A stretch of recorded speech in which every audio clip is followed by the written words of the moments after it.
Rodolfo, a Aline Gomes, nossa colega, ela está em Brasília, e ela nos diz assim: olá, Denise e Rodolfo, estou conectada com vocês. Gostaria que tratassem sobre as ansiedades, pensamento acelerado, dificuldades de relaxar nos dias de hoje, cobranças demasiadas. Obrigada, abraço. Eu vou passar para você, Rodolfo, mas antes eu gostaria de falar algumas palavras, porque eu percebo muito esse tipo de comportamento em crianças atualmente, que são assim, colocadas em muitas atividades, que não têm tempo livre. Fazem inglês, fazem cursos de aperfeiçoamento em matemática, em português, de karatê, judô, balé, enfim, uma grande quantidade de atividades, e os pais sentem que isso é um bem para aquela criança. E eu acredito que toda criança deva ter um sonho de fazer um balé, de fazer um esporte, uma natação, e isso deve ser incentivado pelos pais. Mas quando é demasiado, quando eu sinto às vezes que os pais querem compensar a falta de oportunidade que tiveram quando eram crianças e que agora querem compensar através dos seus filhos, eu sinto que essas crianças se sentem assim muito cobradas, né? Ficam mini adultos, tendo um comportamento assim muito ansioso. Sabe aquela coisa de nunca estar no presente, fazendo alguma coisa, brincando, já preocupado com o que vem depois, ou com aquilo que não foi capaz de fazer na escola? Muita cobrança nesse sentido, Rodolfo, que eu percebo. Então, deixa eu pegar seu gancho, que é ótimo, né, Denise, para ainda falar algo sobre criança e depois falar disso mais em geral. Sim. O problema é que nós criamos ou estamos criando as crianças sem tempo para elas mesmas, para ser criança, né? E depois nós taxamos as crianças de hiperativas, Sim. de desatentas, né? De transtornos de déficit de atenção, de hiperatividade, de problema no aprendizado, que eu não estou dizendo que esses problemas não existam, né? Existem crianças que precisam inclusive do diagnóstico para que haja um tratamento adequado para aquela situação. O que nós temos que pensar é que estamos entrando num ciclo vicioso de nós mesmos exigirmos muito e depois não darmos conta das nossas crianças hiperativas, desatentas, ansiosas, deprimidas, e achamos que um remedinho vai resolver. O que também nós não estamos falando contra a medicação nos casos em que ela é necessária para ajudar. O risco, e nesse sentido o nosso Conselho de Psicologia, né, Denise, faz um serviço muito importante de chamar a atenção, de fazer um alerta para o perigo que nós estamos correndo, da medicalização da criança, por não darmos conta das crianças, por não deixarmos tempo livre para as crianças, e elas precisam desenvolver outras habilidades, não só as intelectuais, não só as para o futuro, porque a gente está pensando o tempo todo no futuro, né? Por isso a Denise disse que as crianças não conseguem estar no presente, e a gente depois vai ter que medicar essas mesmas crianças que muitas vezes fomos nós, enquanto família, sociedade, meios de comunicação, não conseguimos deixá-las simplesmente brincar, se socializar, viver, aprender, é claro, mas no seu tempo, no seu ritmo. Então, a pergunta da Aline, que a Denise puxou em específico para a criança, é muito oportuna. Eu acho que a reflexão tem que começar justamente aí, porque eu acho que nós estamos, sem querer, obviamente, mas até prejudicando as crianças, né? Você quer E os falar adultos, mais? e nós adultos também, né? Estamos com uma cobrança muito grande de horários, de várias atividades ao mesmo tempo. Enfim, eu me lembro, Rodolfo, na minha infância, que já faz algum tempo, como era gostoso esperar pelo episódio do Vigilante Rodoviário e que se esperava a semana inteira por aquele episódio.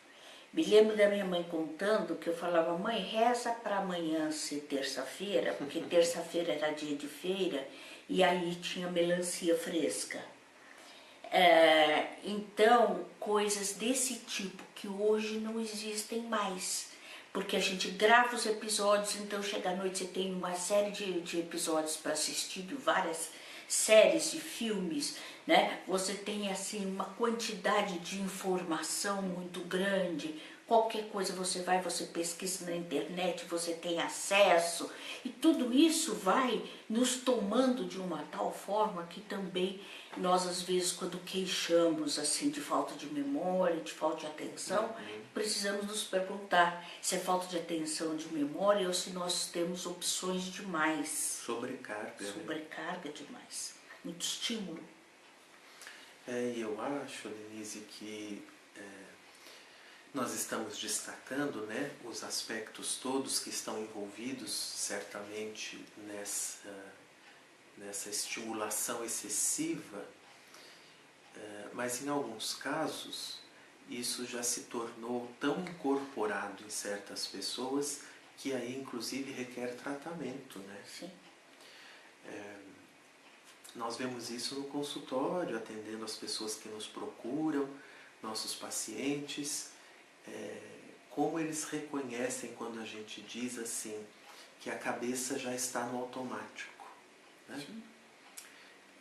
Ao invés da própria pessoa ser capaz de pensar os seus pensamentos, né, e aí pensar as coisas que precisam ser pensadas, e não 1 milhão de coisas ao mesmo tempo, ela já sente que é o pensamento que manda nela, né?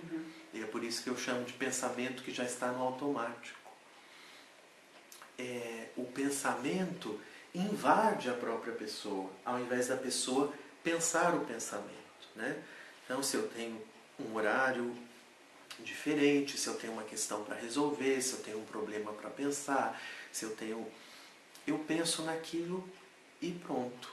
Hoje as pessoas não desligam e, portanto, um dos sintomas também muito frequentes, né, Denise, é a questão do sono.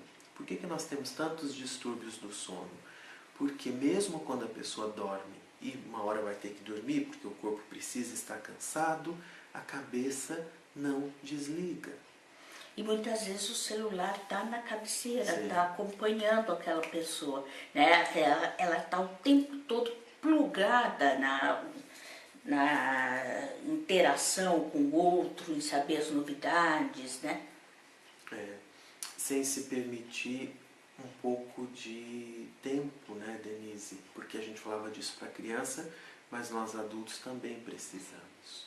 Ou seja, nós não somos uma máquina. Nós precisamos respeitar o nosso corpo, nosso emocional, que sem um tempo para descanso, para nada. E aí eu sempre gosto, quando falamos do tema, de lembrar que o Manuel de Barros, que é um poeta maravilhoso nosso, um dos livros do Manuel de Barros se chamava Livro sobre Nada. E ele faz um elogio ao nada que faz tanta falta na nossa vida hoje em dia, né?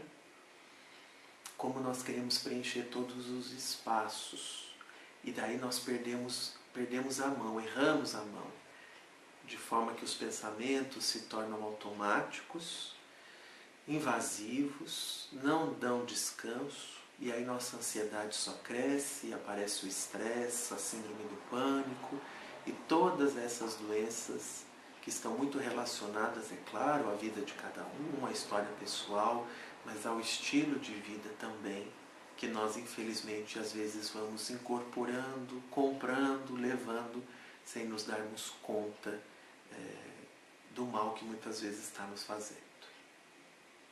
Eu acho que isso se dá, né? Eu acho que está na hora de a gente terminar, mas eu gostaria de falar só mais uma palavrinha, até com os nossos pacientes na clínica. Parece que as pessoas têm dificuldade de chegar sem nada agendado para falar. E os nossos melhores dias, melhores momentos de análise é justamente quando o pensamento corre solto, sem uma necessidade de uma lista, de algo que seja imperativo falar. Como é boa a pausa, como o ócio é criativo, como é importante estar sem nada na cabeça, né? Eu me despeço dizendo para quem está nos assistindo que, na medida do possível, leiam o Manuel de Barros, que vai ser inspirador. E a Denise falando do ócio criativo, um grande sociólogo italiano, Domenico Di Masi, escreveu um livro muito, muito interessante a respeito, né? A própria Bíblia, no livro do Eclesiástico, diz assim, Denise, que a pessoa sábia adquire sua sabedoria nas horas de descanso. E tem a história da Marta e da Maria também, que eu acho maravilhosa, linda, né? Então diga. Que está lá no Evangelho de Lucas, né? No finalzinho do capítulo 10, quem puder olhar os últimos versículos lá, conta Marta e Maria, Marta atarefada e Maria que é capaz de sentar para ouvir Jesus. E ele diz que ela escolheu a melhor parte, que não é ficar ansiosa por muitas coisas. Nós precisamos ser mais Marias do que Martas, né? Então, um grande abraço, até a próxima, que não será semana que vem, não para mim, para Rodolfo sim. Denise vai estar de férias. Casando uma filha. Que então, bom. Grande abraço, até a próxima. Até o próximo programa, quinta-feira eu vou estar aqui e eu espero vocês. Até lá.